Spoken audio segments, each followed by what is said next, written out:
Welcome to r/Payback. I moved into this quiet suburban neighborhood about a year ago. It's the kind of place where everyone waves from their driveways, lawns stay trimmed, and nothing ever seems out of the ordinary. I was looking for peace, and honestly, this place delivered, at least at first.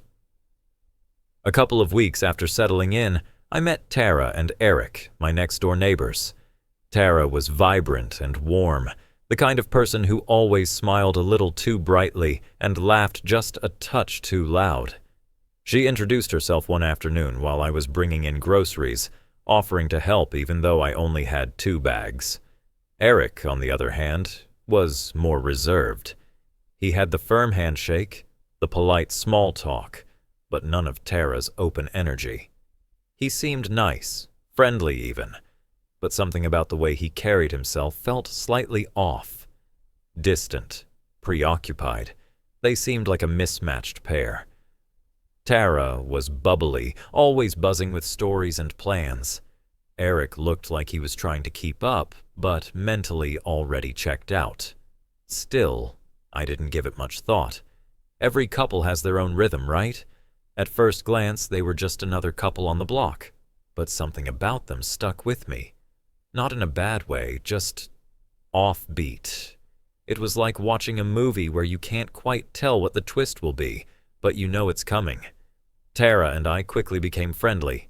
It started with casual greetings, then turned into longer conversations at the mailbox, and before long she was inviting me over for wine on her back patio. We had surprisingly easy chemistry.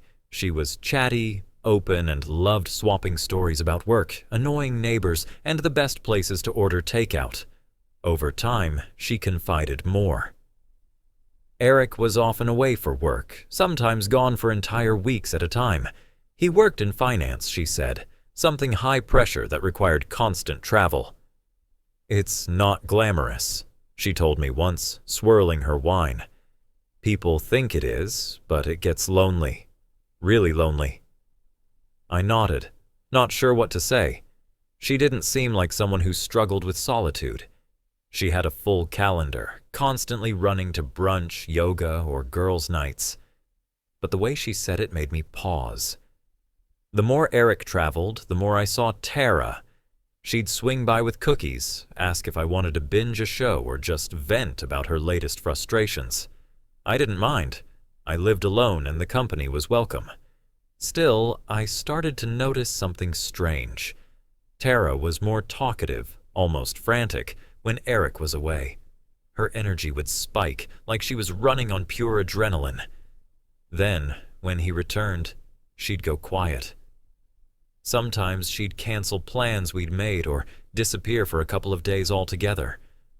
At first, I chalked it up to marital tension or stress from being apart so often. But something didn't sit right.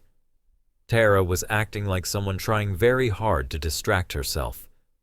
From what? I didn't know yet. The first time I saw him, I didn't think much of it. It was late, around 9:30 p.m., and I was locking up for the night when a dark sedan pulled into Tara and Eric's driveway. I assumed it was a friend, or maybe a relative. People visit all the time, right? But Eric wasn't home. I knew that because Tara had just mentioned earlier that day he was in Chicago for a conference. Still, it wasn't my business. I turned off the porch light and went to bed. The next morning, the car was gone. Then it happened again. Same car, same time of night, 3 days later, and again the following week. Always at night, always when Eric was out of town. It wasn't long before the pattern became impossible to ignore. From my living room window, I had a clear view of Tara's driveway. I never intended to spy, but I started noticing little things. The way Tara rushed to open the door when he arrived, how he never used the front entrance when leaving, always slipping out through the back. He was younger than Eric, with a confident walk and a grin that stayed too long.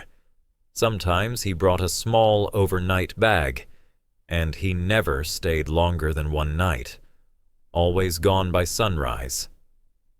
I tried to convince myself there was an innocent explanation.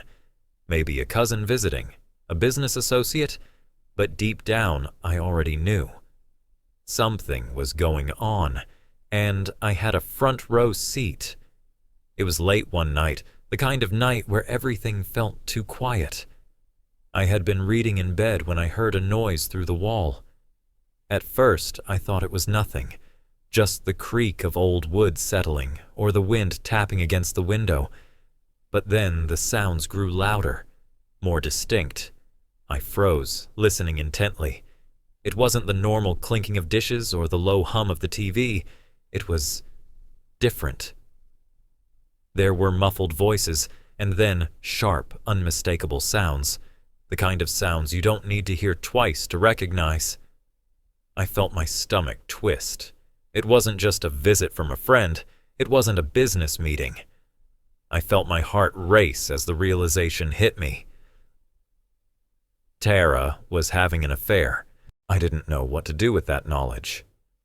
I hadn't wanted to believe it at first, but now there was no denying it.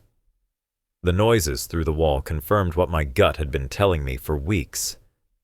The moral tension was unbearable. I knew Tara trusted me.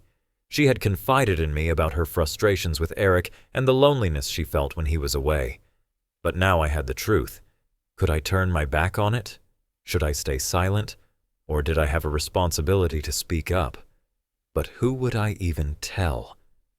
Eric deserved to know, but exposing this would hurt him and Tara, and I wasn't sure how much I wanted to be involved. My hands shook as I tried to make sense of it all. I lay there in the dark, wrestling with the decision. One thing was clear. Things weren't as they appeared in my perfect little neighborhood. The next morning, Tara seemed like her usual self. She waved hello as she left her house in a bright floral dress, her smile just as warm as always. But there was something in her eyes, a nervous flicker, that made me uneasy. That afternoon, she invited me over for coffee, something we did often. She seemed more upbeat than usual, almost too eager to talk, laughing a little too loudly at all the right moments. Eventually, she mentioned that she was going away for the weekend. "A girls' trip," she said with a wide smile. "Eric won't be around, so I thought I'd get out of the house and have some fun." I nodded, playing along. "Sounds like a good time." But I knew something wasn't right. She never mentioned who the girls were, and she'd been acting a bit too cheerful for someone so often lonely when Eric was away. As Tara packed her car later that evening, I felt a strange tension settle in my chest. Something about her energy had shifted, and I couldn't ignore it. That night, I didn't sleep well. As expected, the man showed up again. I watched from my window as he pulled into her driveway, his dark sedan reflecting the dim streetlights. I didn't know how to explain it to myself. This couldn't be a coincidence anymore. The pattern was too clear, and my role in this had become unavoidable. I couldn't stay silent. This was too big. Eric needed to know the truth. But the question was, how far was I willing to go to make it right? I knew that confronting Tara or Eric without concrete proof would only make me seem like a meddling neighbor, someone who might be overstepping boundaries. I needed something solid, something irrefutable. I didn't want to be wrong. That night, after the man left Tara's house, I decided to review the footage from my doorbell camera. I had installed it a few months ago, mostly for security reasons, but it turned out to be more useful than I could have imagined. I pulled up the footage from the past several weeks, watching the footage with a sense of dread. As I scrolled through, the same pattern kept repeating. The man would arrive late in the evening, sometimes just after Tara came home from a day out. He'd park in the driveway, walk to the door, and enter. The timestamps were all eerily consistent. I kept watching, pausing at each new clip to confirm the dates and times. There was no mistaking it. This wasn't just an affair. It was a well-planned secret, and it had been going on for a while. I took screenshots of each relevant video, making sure to capture every detail: the date, the time, and the clear images of the man entering her home. I printed them out, then slid them into an envelope, my heart pounding with each fold of the paper. When the envelope was finally sealed, I stood there for a moment, holding it in my hands. This was the evidence. There would be no turning back now. Tara and Eric's secret was now in my hands, and soon it would be in Eric's as well. I couldn't bring myself to confront Eric directly. This wasn't something that could be said face to face. It was too big, too heavy. So I took the envelope, stuffed with the irrefutable evidence, and carefully placed it outside his door late one evening. No note, no explanation. I didn't want to be the one to deliver the words. The envelope would speak for itself. My hands shook as I turned and walked away, trying to ignore the gnawing feeling in my stomach. I wasn't sure what would happen next, but I couldn't back out now. There was no turning back from this.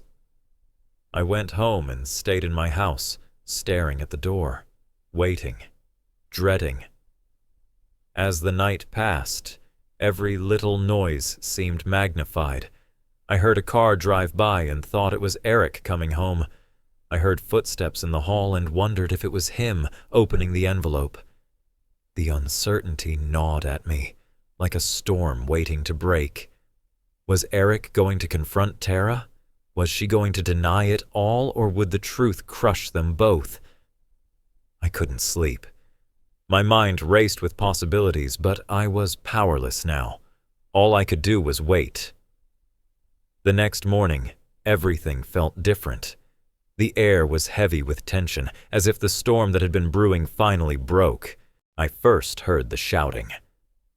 Tara's voice, high-pitched and frantic, cut through the stillness of the neighborhood. Her words were indistinct, but the anger was clear. Eric, normally reserved and controlled, was yelling back, his voice lower but just as intense. I couldn't help but watch from my window as the argument escalated. It wasn't just a disagreement. It was raw, guttural. Tara's voice cracked, and she sounded like she was on the verge of tears. Eric was shouting accusations. My heart tightened as I heard him mention things that only made sense if he'd read the envelope. The truth was out now, and it was tearing their world apart. By midday, Tara packed up her things and left. She didn't even say goodbye to the neighbors. She just disappeared into the quiet street, her car pulling away as if she was running from a nightmare she couldn't escape. Later that evening, I saw Eric standing alone in front of his house, his face drawn and weary. He didn't speak to anyone, but the way he held himself spoke volumes. There was nothing left for him to say. He looked like a man broken by betrayal, his silent fury so thick it seemed to radiate from him. I couldn't bring myself to approach him, but my heart ached. I had given him the truth, but at what cost? As the days went by, the weight of what I had done started to sink in. It wasn't just the silence that followed Tara's departure. It was the whispers, the sideways glances from the neighbors. People had seen me leave the envelope, and some had even asked me what was going on. I had tried to avoid giving too much detail, but it didn't stop the judgment that followed. Some neighbors, the ones who knew Tara and Eric the best, began to criticize me. "You had no business getting involved," they'd say. "What if you've ruined their family? That's not your place."